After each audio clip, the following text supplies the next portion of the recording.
గణపతి దగ్గరికి వెడితే క్షమించు అని అడగక్కర్లేదు. ఆయన దగ్గరికి వెడితే ఏమిటో తెలుసా, రెండు చేస్తే చాలు, ప్రసన్నుడైపోతాడు.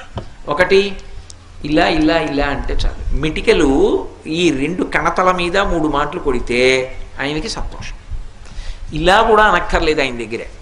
ఇలా కొట్టి ఈ చేతి మీద కుడి చేయి పైకొచ్చేట్టు ఎడం చేయి కిందకు ఉండేటట్టు పెట్టి కుడి చేత్తో ఈ చెవి చివరిని ఎడం చేత్తో ఈ చెవి చివరిని పట్టుకొని 3 మాటలు గుంజీలు తీస్తే ప్రసన్నుడైపోతాడు.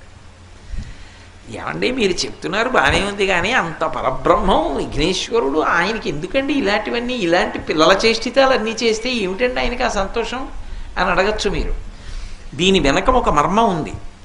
ఒకప్పుడు అగస్త్య మహర్షి మహానుభావుడు, సామాన్యుడు కాడైన ఆయన ఆ దక్షిణ దేశంలో ద్రవిడ దేశం దగ్గర ఒక పర్వతం మీద కూర్చొని తపస్సు చేస్తున్నాడు. ద్రవిడ